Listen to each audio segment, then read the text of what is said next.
ಶಾಶ್ವತವಾಗಿ ತಾಲೂಕಿನ ಜನಕ್ಕೆ ಏನ್ ಬೇಕಪ್ಪ ಅನ್ನೋದನ್ನ ಫಸ್ಟ್ ಮನಗಂಡು ತಾಲೂಕನ್ನ ಮುನ್ನಡೆಸುವಂತ ಶಕ್ತಿ ಬರ್ಬೇಕಾದ್ರೆ ಎಲ್ಲರೂ ಕೂಡ ಅಭಿವೃದ್ಧಿ ಪಥದ ಹತ್ರ ಹೋಗ್ಬೇಕಾದ್ರೆ ಮೂಲಭೂತ ಸೌಕರ್ಯಗಳು ಪ್ರಪ್ರಥಮವಾಗಿ ಅತ್ಯವಶ್ಯಕತೆ.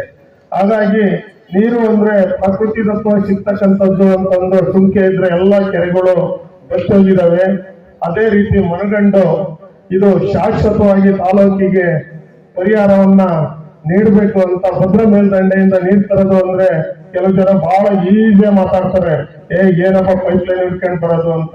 ಅಲ್ಲಿ ಬರ್ತಕ್ಕಂಥ ಎಲ್ಲ ಸಂಕಷ್ಟಗಳನ್ನ ಮೆಟ್ಟಿ ನಿಂತು ನಮ್ಮ ತಾಲೂಕು ಜನಕ್ಕೆ ಕೋರೋಡ್ ಮುಕ್ತ ನೀರನ್ನ ಕೊಟ್ಟು ಯಾವುದೇ ಕಾಯಿಲೆ ಕಸಾಟೆಗಳು ಬರದಂಗೆ ನಮ್ ಜನ ಕಾಪಾಡೋದು ನನ್ನ ಆದ್ಯ ಕರ್ತವ್ಯ ಅಂತ ಮನಗಂಡು 15 ವರ್ಷಗಳಿಂದ ಸುದೀರ್ಘವಾಗಿ ಪ್ರಯತ್ನ ಪಟ್ಟು ಅಧಿಕಾರದಾಗ ಇರ್ಲಿ ಇಲ್ದಂಗಿರ್ಲಿ ಪ್ರಯತ್ನ ಪಟ್ಟು ನಮಗೆಲ್ಲ ನೀರು ಕೊಡೋ ಅಂತ ಒಂದು ದೊಡ್ಡ ಮಹದಾಕಾಂಕ್ಷೆಯನ್ನ ಇಟ್ಕೊಂಡು ನಮ್ಗೆಲ್ಲ ಅತಿ ಶೀಘ್ರದಲ್ಲೇ ನೀರು ಕೊಡ್ತಿದ್ದಾರೆ.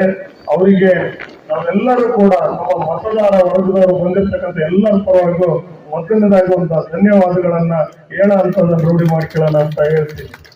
ತಾವು ಬೆಳೆಸ್ಕೊಂಡ ಹಾದಿಯನ್ನ ತಾಲೂಕಿನ ನಮ್ಮ ತಾಲೂಕು ಯಾವತ್ತೂ ಕೂಡ ಶ್ರೀಮಂತವಾದ ತಾಲೂಕಲ್ಲ.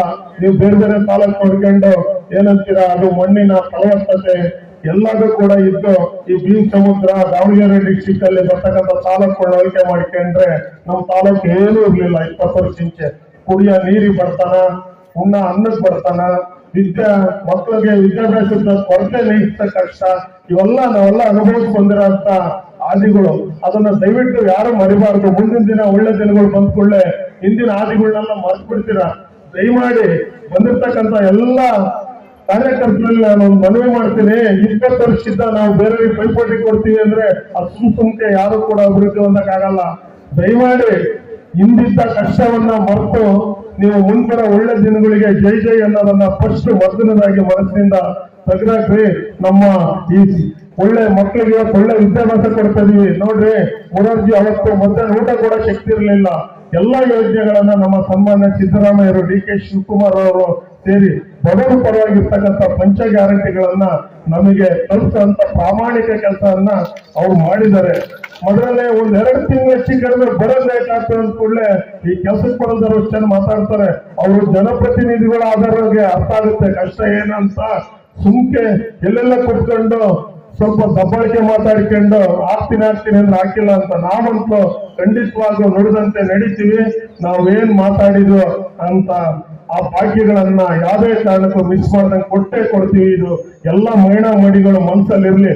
ಬೇರೆ ಅಂತ ಚಾಡಿ ಮಾತುಗಳಿಗೆ ನೀವು ಯಾವತ್ತೂ ಕೂಡ ಬೆಲೆ ಕೊಡಬೇಡ್ರಿ.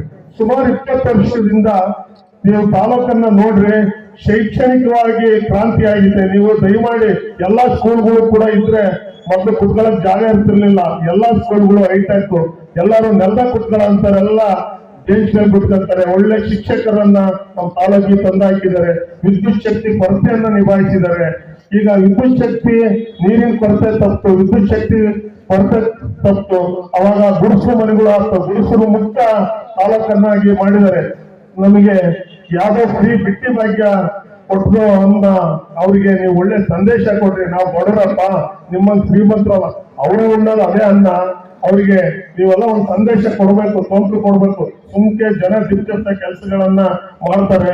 ನಾವೇನ್ ಶ್ರೀಮಂತರಲ್ಲಪ್ಪ, ನಾವು ಬಡವರು, ನಮ್ಗೆ ಅದೇ ಭಾಗ್ಯ, ಅದೇ ಎಲ್ಲ ಚಿನ್ನ ಅಂತ ಹೇಳ್ರಿ. ನಮ್ಮ ಮಕ್ಕಳು ಈಗ ತಾಲೂಕಲ್ಲಿ ಯಾವ ಸರ್ವೆನಾರ ಮಾಡಿಸ್ರಿ. ಮೊದಲು 35% ಸಾಕ್ಷರತೆ ಪ್ರಮಾಣ ಇತ್ತು. ಇವತ್ತು ನಮ್ಮ ಗೋಲ್ಜಪ್ ಸಾಹೇಬ್ರು ಅಧಿಕಾರದ ಗದ್ದಿಗೆಗೆ ಬಂದ ಮೇಲೆ ಎಲ್ಲಾ ತಾಲೂಕಲ್ಲಿ ಎಲ್ಲಾ ಬಡವರ ಮನೆಯಲ್ಲೂ ಕೂಡ ಪ್ರಶ್ನೆ ಮಾಡುವಂತ ಮಕ್ಕಳು ಹುಟ್ಟಿದ್ದಾರೆ ಅಂದ್ರೆ ಅದು ಕಾರಣಕರ್ತರು ನಮ್ಮ ಗೋಲ್ಜಪ್ ಸಾಹೇಬ್ರು ಅಂತ ನೀವು ಮರಿಬಾರ್ದು. ದಯಮಾಡಿ ಇಂಥ ನಾಯಕರು ಸಿಗದೆ ಭಾಗ್ಯ. ನೀವು ಎದೆಗುಂದಿದೆ ಇಲ್ಲಿ ಎದೆಗುಂದದಲ್ಲಿ ಇಂಥ ನಾಯಕರನ್ನ ಇವರು ಪೋಷಿಸಿ ಬೆಳೆಸಿ ಇವ್ರನ್ನ ನಮ್ಮ ತಾಲೂಕಲ್ಲಿ ಹೆಚ್ಚು ಉನ್ನತ ಸ್ಥಾನಗಳಿಗೆ ತಲುಪೋ ಜವಾಬ್ದಾರಿ ಅವ್ರವ್ರದ್ದಲ್ಲ. ಈ ತಾಲೂಕಲ್ಲಿ ಎಲ್ಲಾ ಜನಪ್ರತಿನಿಧಿಗಳು ಬಹಳ ಜನ ಇದ್ದಾರೆ. ಸುಮ್ಕೆ ಅವ್ರದ್ದು ಬಹಳ ಕರ್ತವ್ಯ ಇದೆ. ಇಂಥ ಶಾಸಕರನ್ನ ಜೊತೆಗಿಟ್ಕೊಂಡು ಕೆಲಸ ಮಾಡಿಕೊಂಡು ತಾಲೂಕನ್ನ ಅಭಿವೃದ್ಧಿಯನ್ನ ಮಾಡೋದನ್ನ ಯಾವತ್ತೂ ಕೂಡ ಮಾಡಬೇಕು ಅಂತ ಹೇಳಿ ನನ್ನ 2 ಮಾತನ್ನ ಹೇಳಿ ನಾನು ಮಾತನ್ನ ಮುಗಿಸ್ತಾ ಇದ್ದೀನಿ. ಜೈ ಹಿಂದ್, ಜೈ ಕರ್ನಾಟಕ. ಹೊಸದುರ್ಗ ಬ್ಲಾಕ್ ಕಾಂಗ್ರೆಸ್ನ ಅಧ್ಯಕ್ಷರಾಗಿರುವಂತಹ ಶ್ರೀಯುತ ಪದ್ಮರಾಜ್ ಸರ್ ಅವರಿಗೆ ಧನ್ಯವಾದಗಳನ್ನ ತಿಳಿಸ್ತಾ ಇದ್ದೇನೆ.